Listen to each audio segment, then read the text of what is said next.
Vamos agora ouvir a leitura das Escrituras em relação ao sermão, começando em Deuteronômio capítulo 17. Deuteronômio 17, versículos 14 até 20. Aqui a palavra de Deus.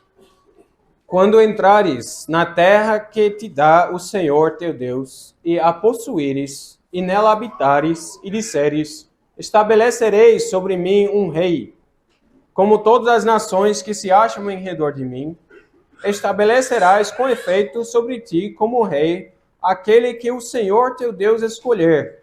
Homem estranho, que não seja dentre os teus irmãos, não estabelecerás sobre ti, e sim um dentre eles.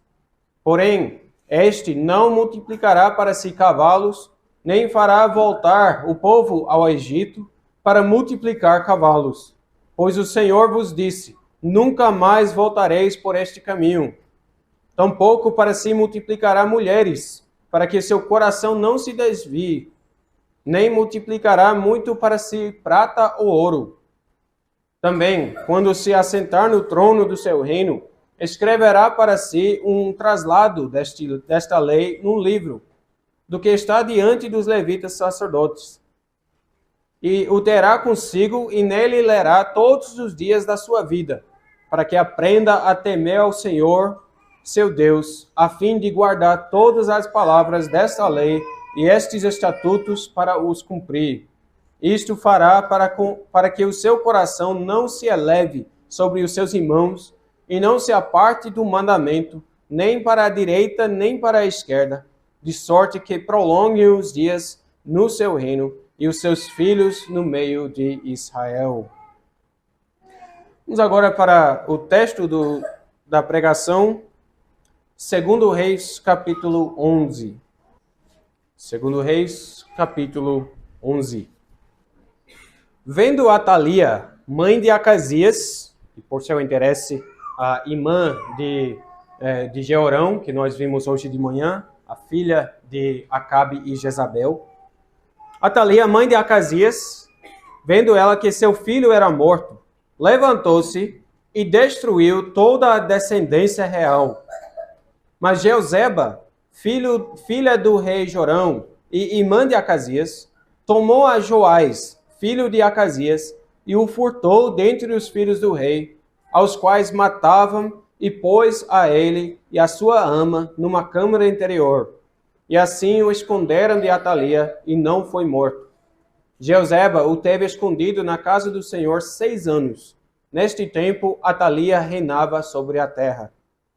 No 7º ano, mandou Joiada chamar os capitães dos cários e da guarda, e os fez entrar à sua presença na casa do Senhor.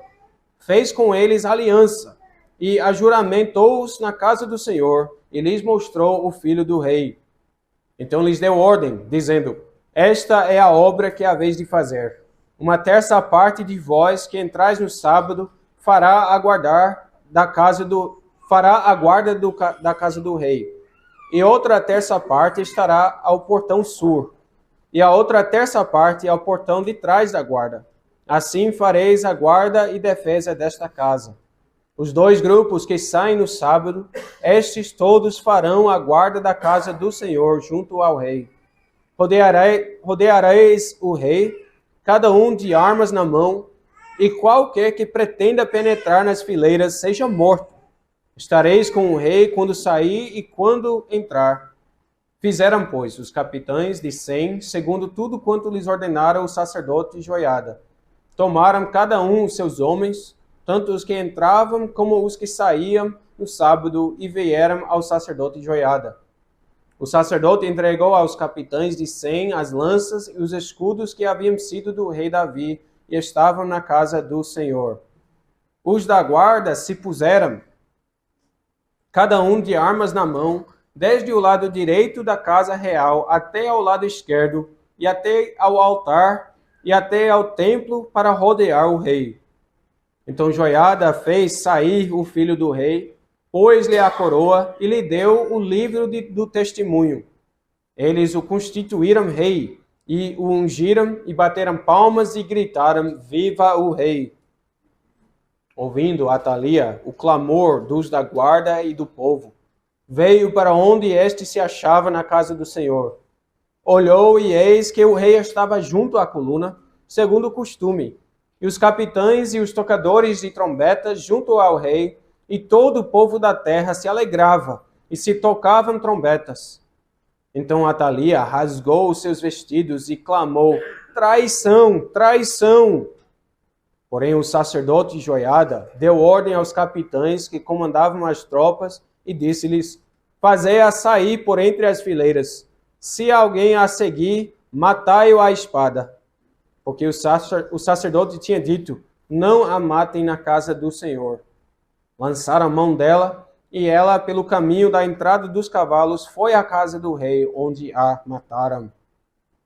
Joiada fez aliança entre o Senhor e o rei e o povo, para serem eles o povo do Senhor, como também entre o rei e o povo. Então todo o povo da terra entrou na casa de Baal e a derribaram, despedaçaram os seus altares e as suas imagens, e a Matã, sacerdote de Baal, mataram perante os altares. Então o sacerdote pôs guarda sobre a casa do Senhor.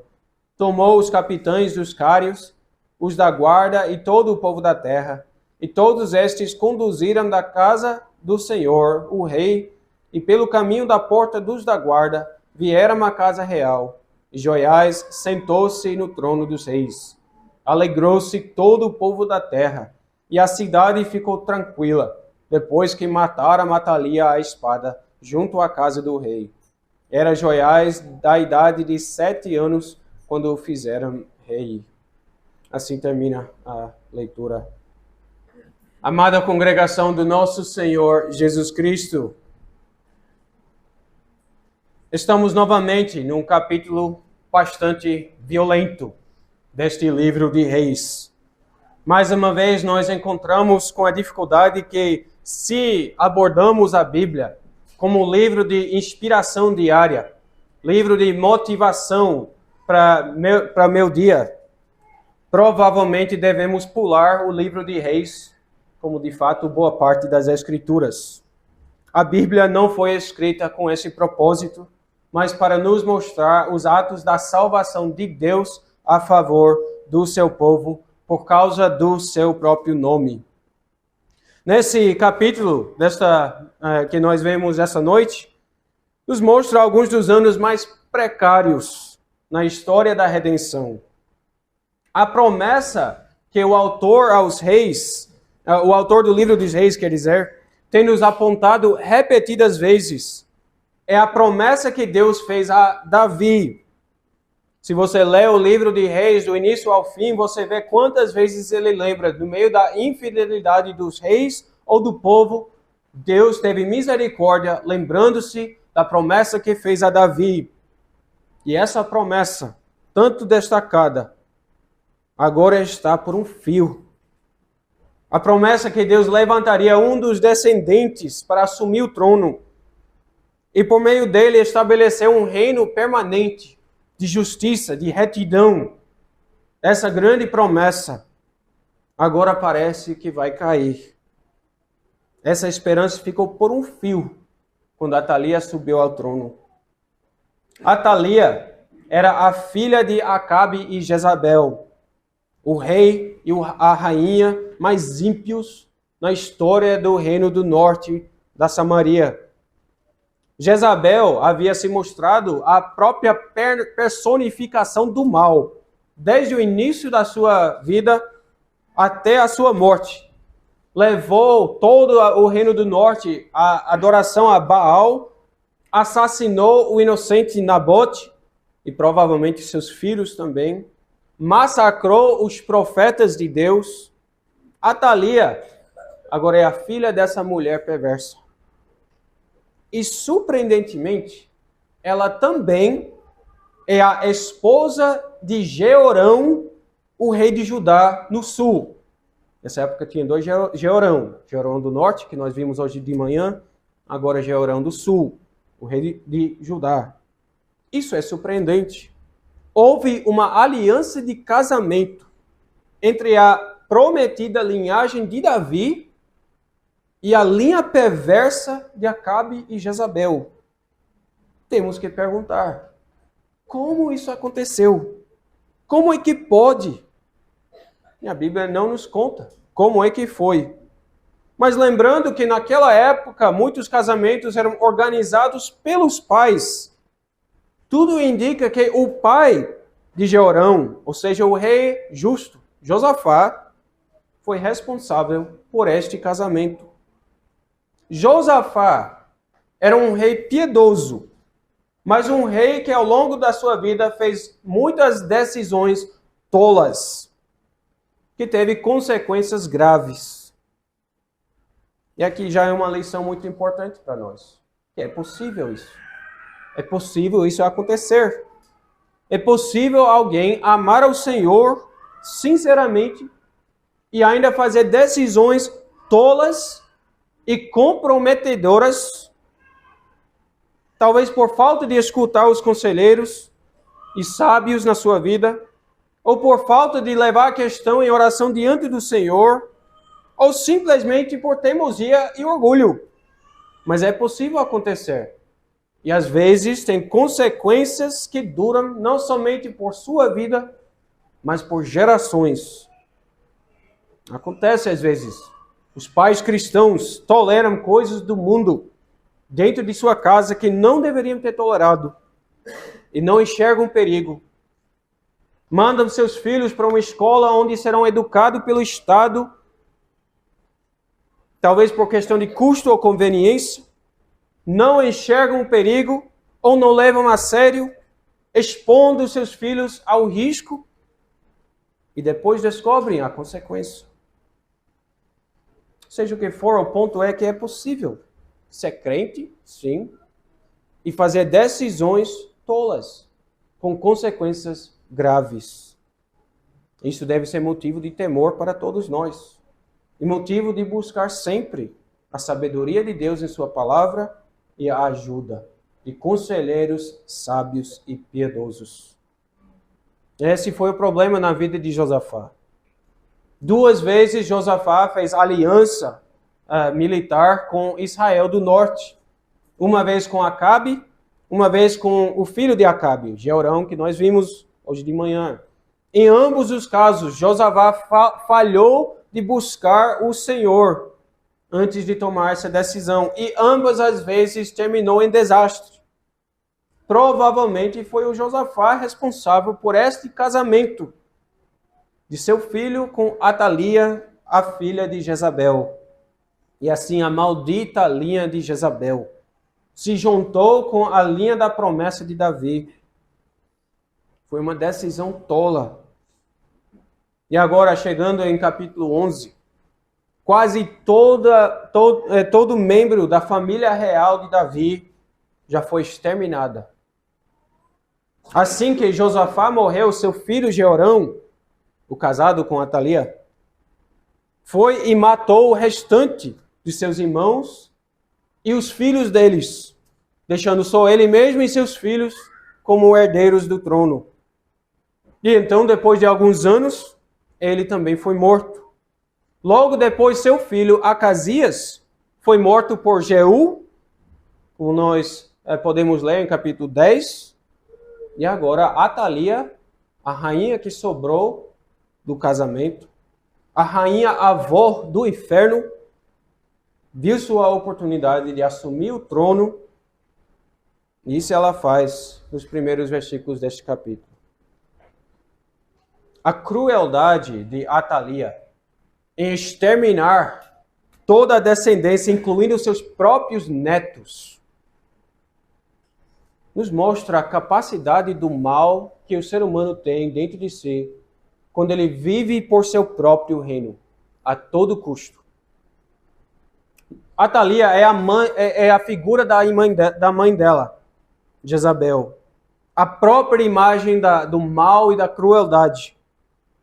Então ela se levantou, ordenou a destruição de toda a família real, todo o resto dos seus próprios filhos e netos, que já eram os únicos restando na linha de Davi. Assim, Atalia, nos lembra de muitos outros ditadores que nós vemos nas Escrituras. Não é a primeira vez, né, que o infanticídio em massa acontece nas Escrituras. Pensamos em Faraó ordenando a destruição dos meninos hebreus. Pensamos em Amã, que tentou organizar a matança em massa de todos os judeus. Pensamos em Herodes, no tempo de Cristo, ordenando a matança de todos os meninos em Belém de 2 anos a menos. É uma história que se repete várias vezes nas Escrituras. E por um lado, nós reconhecemos nas atas de Atalia a obra de Satanás. Ela está vivendo como serva de Satanás, lançando seu ataque contra o reino de Deus. O infanticídio é algo satânico, algo demoníaco. Fazia parte dos cultos aos deuses de Canaã, Moleque, Quemós e das outras religiões pagãs da área. E é mais satânico ainda porque este ato foi direcionado contra a linha da promessa. Satanás não é besta. Ele sabe o que está fazendo. Com certeza a própria Atalia não se viu como agente de Satanás. Ela estava simplesmente trabalhando para si mesma, firmando o seu próprio trono. Mas, irmãos, aqui está a realidade.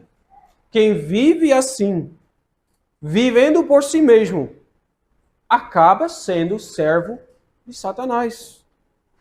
Todo o reino que é estabelecido contra os mandamentos de Deus, contra a vontade de Deus, é um sub-reino do domínio de Satanás.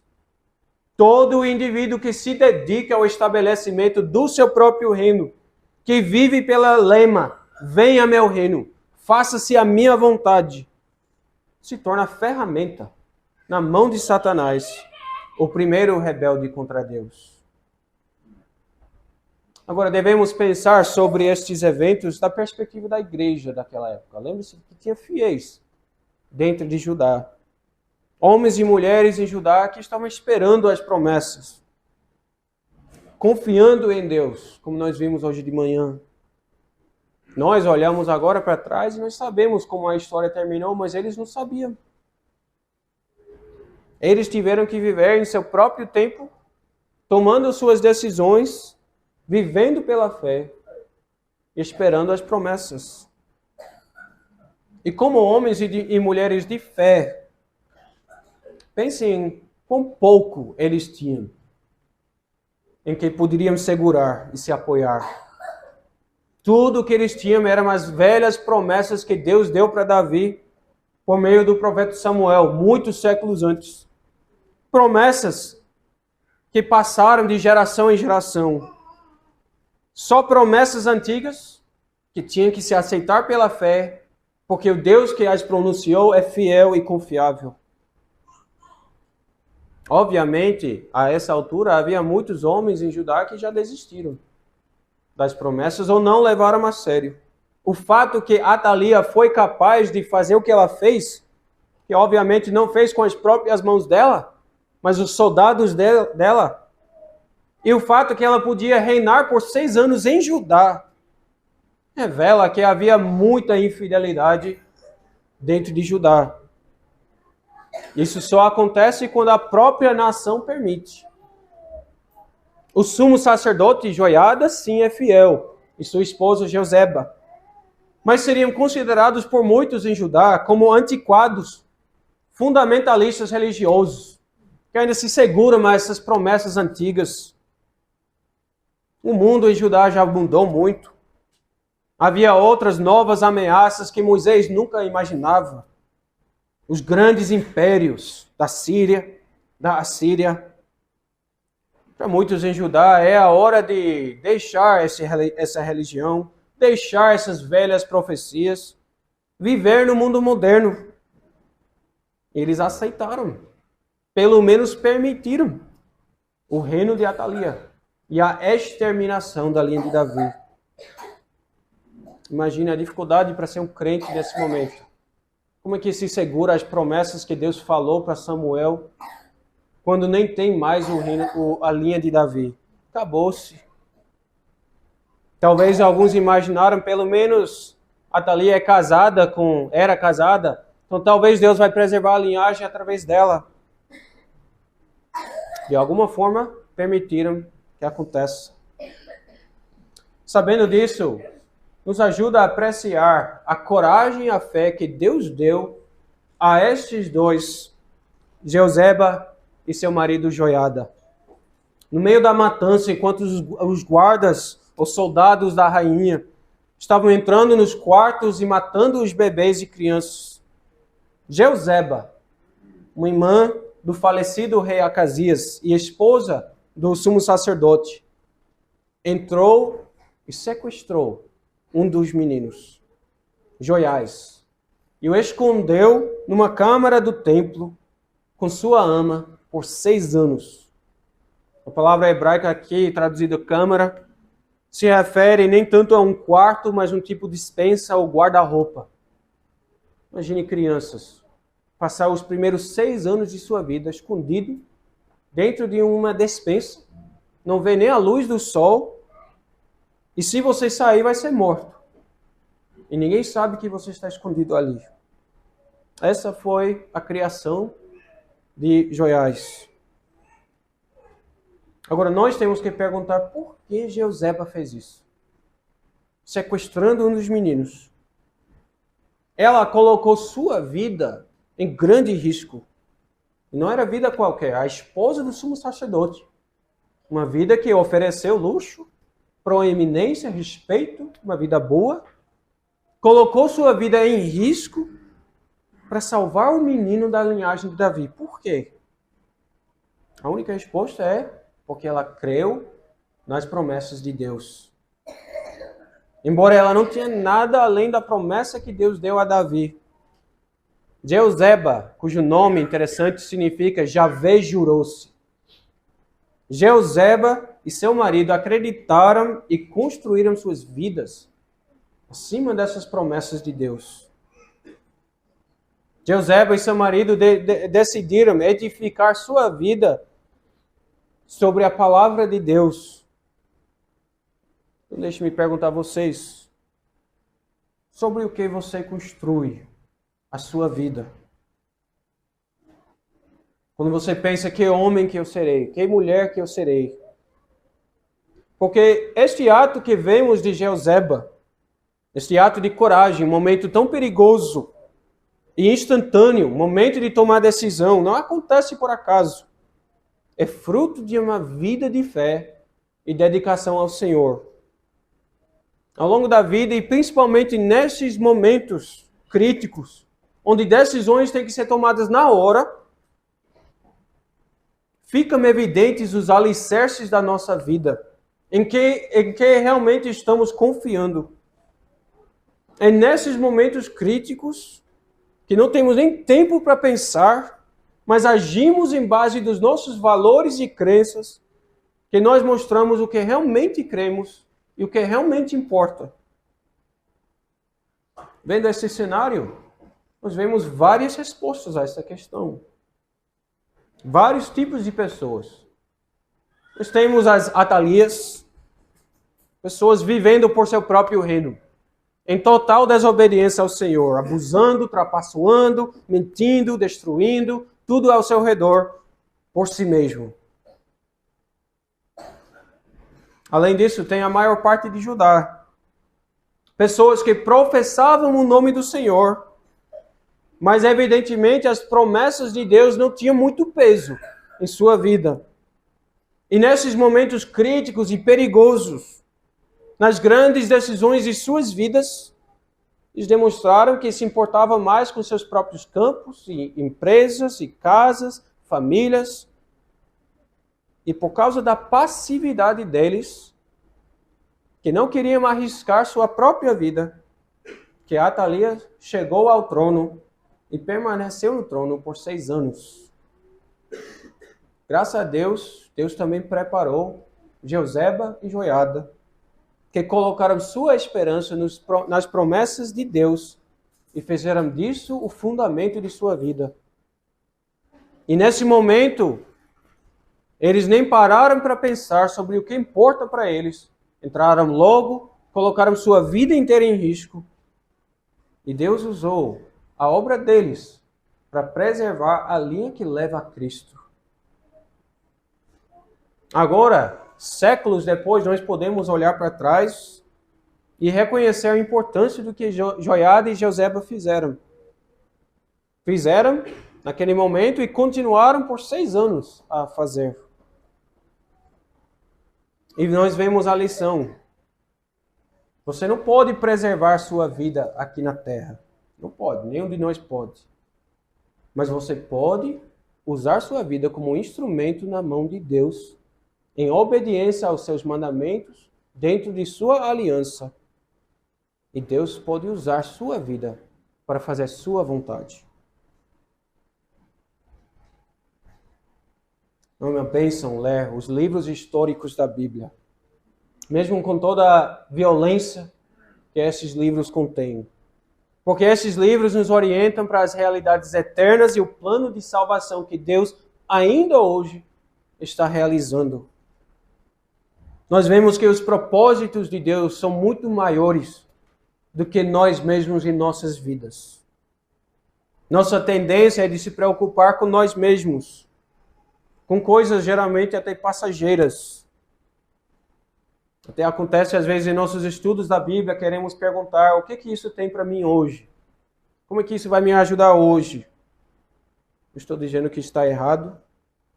Mas nesses livros históricos da Bíblia, nós vemos Deus trabalhando não ao longo de 5, 10, 15 anos da história, mas ao longo de séculos, décadas e séculos, realizando os seus planos de salvação e usando os seus servos que deram suas vidas a Ele para coisas que eram muito maiores do que eles. Eles não, Joseba e Joiada, não colheram o fruto do seu trabalho. O fruto é Cristo. Vem muito tempo depois. Mas Deus os usou como instrumentos para nos dar tudo que nós temos em Cristo. Assim, esses livros históricos também colocam nossa vida em perspectiva. O fato é que todos os homens morrerão. Nenhum de nós pode guardar a nossa vida, seja longa ou curta. Na grande perspectiva, nossa vida é passageira. Mas nós temos o privilégio de usar as nossas vidas, que são passageiras, para contribuir ao reino de Deus. Lembra como Cristo nos ensinou a oração? E a metade da oração que Cristo nos deu nem se refere a nós mesmos e nossas vidas. A primeira metade: santificado seja o teu nome, venha o teu reino, faça-se a tua vontade, é voltada para os grandes propósitos e planos que Deus está realizando. E Cristo diz que esta seja a sua oração antes nem de entrar nas questões da sua própria vida. Cristo nos ensina a pedir estas coisas e fazer delas a nossa prioridade.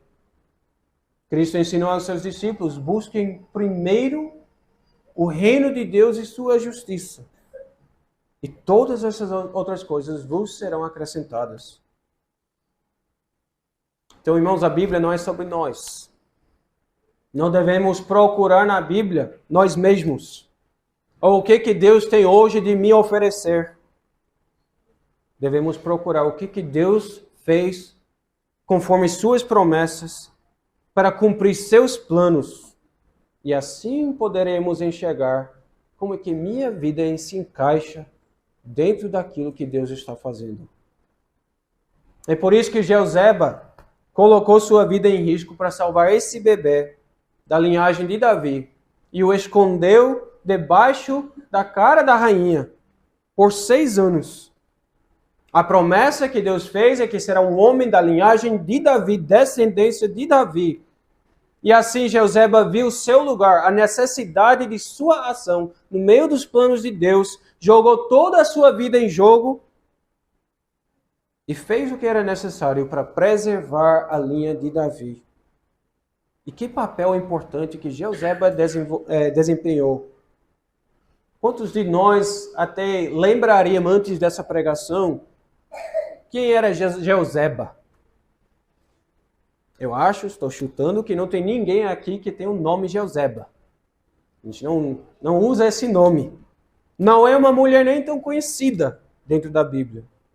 Mas pela graça de Deus, nós somos endividados a ela e, claro, a Deus por meio dela, por ter salvo a linha de Cristo e preservado a promessa de Deus. É por causa da fé e coragem que Deus deu a essas pessoas que Cristo chegou quando chegou.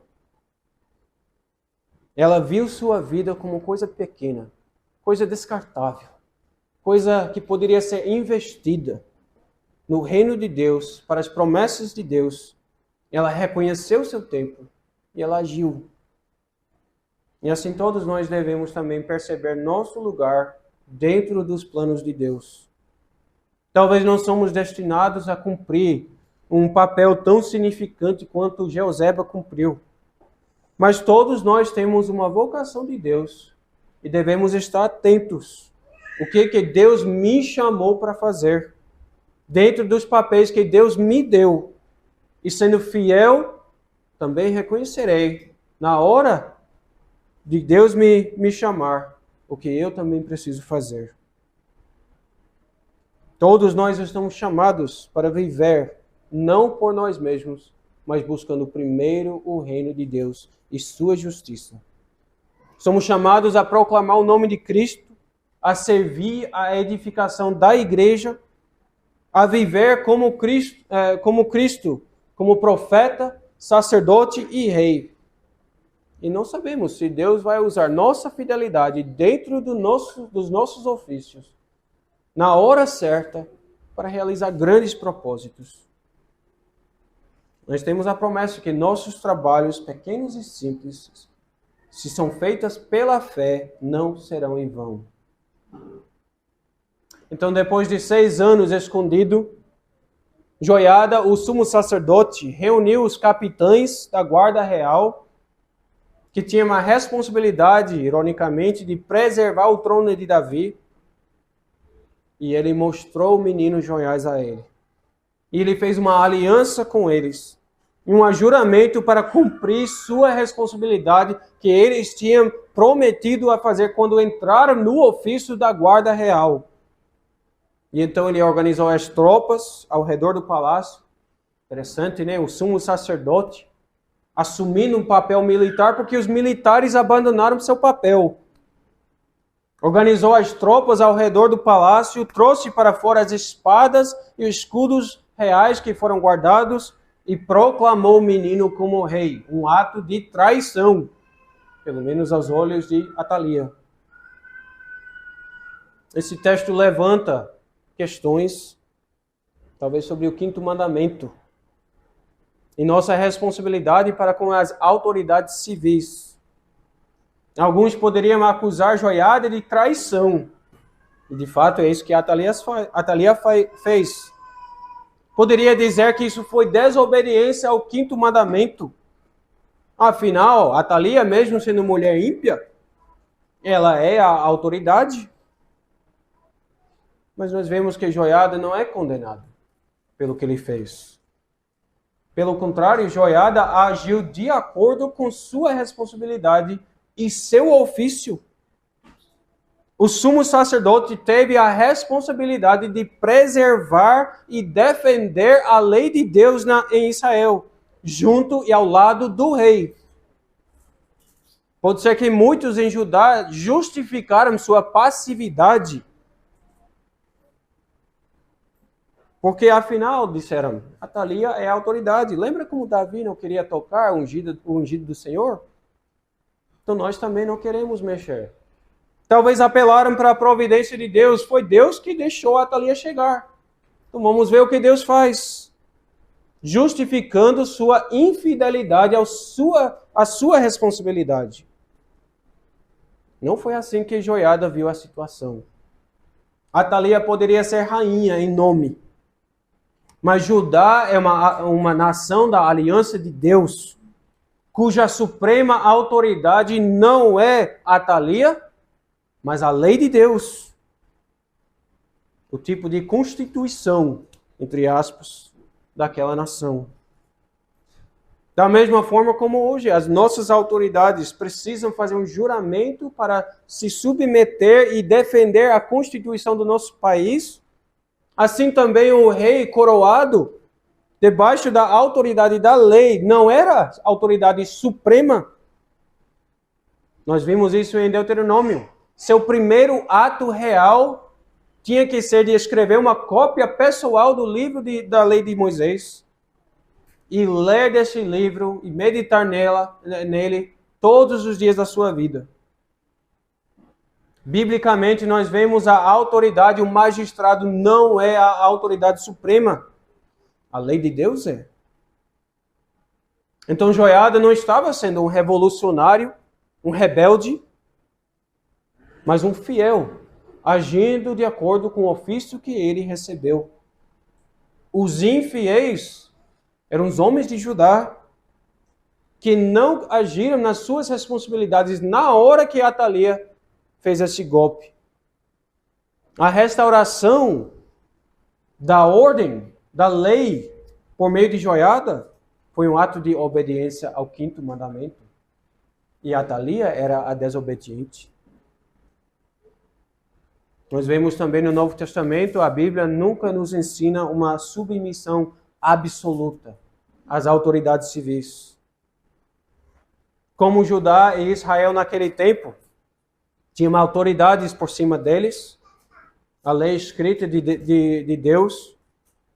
O Novo Testamento também diz, o magistrado é servo de Deus. Nossos países foram estabelecidos com este princípio. Por toda a bagunça que tem na Constituição hoje, o princípio é este: que os magistrados, seja o presidente, seja os juízes na STF, não são autoridade suprema em nosso país. Eles possuem autoridade, mas não é absoluta. E devem estar submissos à Constituição e, ultimamente, a Deus. Por isso que os oficiais do Estado, seja soldados ou policiais, quando entram no seu ofício, não prestam juramento de lealdade ao presidente ou aos juízes, mas à Constituição. Então, embora certamente a Bíblia, em geral, é contra revolução, certamente contra a rebelião, porque as revoluções humanas produzem desordem e ainda mais injustiça. Mas a autoridade dos magistrados civis não é absoluta. Os cristãos devem sempre mostrar honra, submissão, obediência às autoridades. Não devem ser amigos de revolucionários, mas precisam ser sábios em reconhecer quais são de fato as autoridades também do nosso país. E devemos ser corajosos e submissos às verdadeiras autoridades. Especialmente os cristãos que possuem ofício. Os que possuem ofício precisam reconhecer os limites da autoridade dos magistrados superiores. E precisam ser corajosos para até resistir essas autoridades que não agem de acordo com aquilo que Deus deu a eles para fazer. Então, as ações de Joiada não podem ser usadas para apoiar um espírito revolucionário, um espírito de desobediência, mas elas sim demonstram que existem circunstâncias em que os magistrados traspassam seus limites e aqueles que temem a Deus precisam resistir até o seu próprio governo. E fazendo isso, não quebram o quinto mandamento, mas pelo contrário, defendem e preservam a ordem que Deus deu. Mas nesse texto também não podemos deixar de ver a fidelidade de Deus. Por trás das ações de Joiada e Joseba, nós vemos mais uma vez, como vimos hoje pela manhã, Deus cumprindo suas promessas. Porque este livro, o livro dos reis, em última análise, não é um livro sobre homens e mulheres. mas um livro sobre as ações de Deus e tudo que Deus fez através deles. Foi Deus quem levantou Joiada e Joseba. Foi Deus quem os deu fé e coragem e reconhecimento do seu ofício. E por meio deles, Deus se mostrou fiel à sua promessa. Ele disse que iria preservar a linha de Davi e ele a preservou. Quando Satanás quase chegou a eliminar a linhagem de Davi e extinguir a esperança do povo de Deus, e ainda depois, durante os 6 anos em que o menino Joiás estava escondido no templo e as promessas de Deus estavam por um fio, Deus não permitiu que a linhagem de Davi fosse apagada. E Deus fez isso por causa do seu compromisso para com o seu próprio nome. As promessas que Deus fez e jurou por seu nome, Deus pretende guardar. Então este capítulo é um testemunho da fidelidade e do compromisso de Deus para com suas promessas. E Deus realiza as suas promessas. É um testemunho da determinação inflexível, inabalável de Deus de cumprir aquilo que Ele prometeu para a salvação de todos os homens. E pela graça de Deus, você e eu somos os herdeiros dessas promessas. Nós pertencemos ao povo que Deus estava salvando neste tempo. Que Deus estava preservando as promessas por nossa causa. As promessas de Deus que Ele jurou com seu próprio nome são uma fundação digna de nós agora, povo da aliança, construir as nossas vidas. Cristo não abre mão daqueles que se apegam a Ele. A promessa que Paulo diz aos Filipenses: aquele que começou boa obra em vós, há de completá-lo até ao dia de Cristo Jesus. E assim nosso texto também é um lembrete de que quando Deus sela seus compromissos com seu próprio nome e com suas promessas, seja séculos depois que Ele os cumpre, ou até milênios, Deus não quebra sua palavra. Deus não esquece suas promessas. Por causa do seu próprio nome, por causa da integridade do próprio Deus, Ele leva suas promessas até o fim. Isso deve ser grande consolo para nós, sabendo que pela graça de Deus nós também fomos trazidos no tempo de Deus, na forma como Deus queria. Nós fomos trazidos para dentro do reino de Cristo e feitos herdeiros dessas promessas. Isso nos leva à última coisa que devemos reconhecer neste texto, que é a renovação da aliança, como o capítulo conclui. Versículo 17: depois que Joiás foi trazido, feito rei, e a rainha, avó do inferno, foi condenada à morte. Aliás, você deve apreciar a ironia das palavras dela, sendo arrancada para fora e clamando: traição, traição, vindo da traidora das traidoras. Depois que ela foi morta e Joiás foi colocado no trono, nós lemos em versículo 17: Joiada fez aliança entre o Senhor e o rei e o povo, para serem eles o povo do Senhor, como também entre o rei e o povo.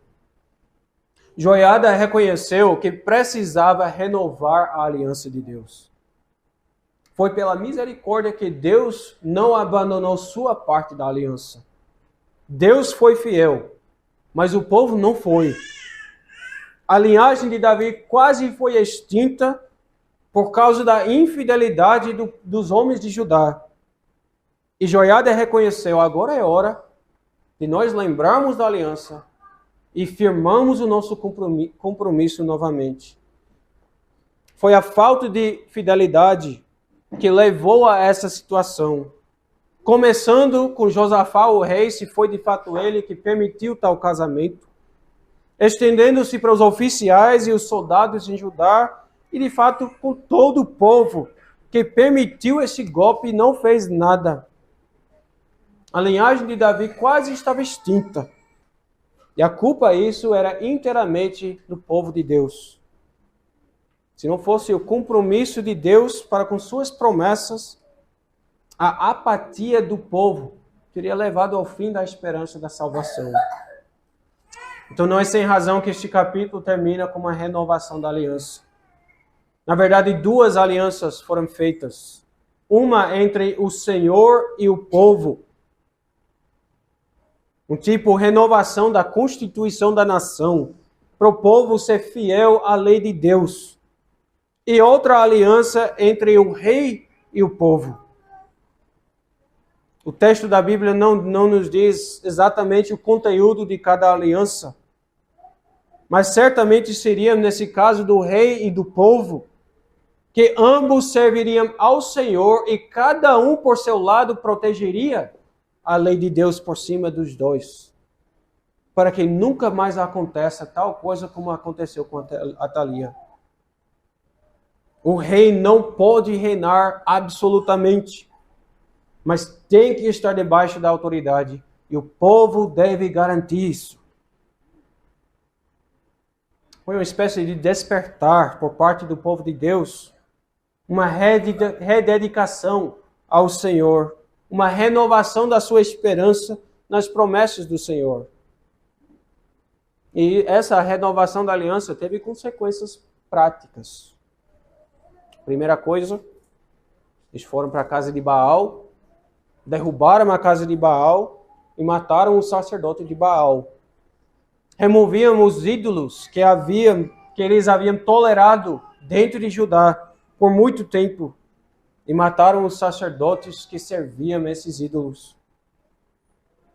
Foi uma renovação sincera da aliança. Não uma promessa vazia, mas uma promessa que se seguia por ação. E esse é um lugar apropriado agora para nós encerrarmos também. Nós vemos em nosso texto o compromisso de Deus para com suas promessas. E não nos basta simplesmente ver isso, nos admirar com isso, mas devemos também examinar nós mesmos.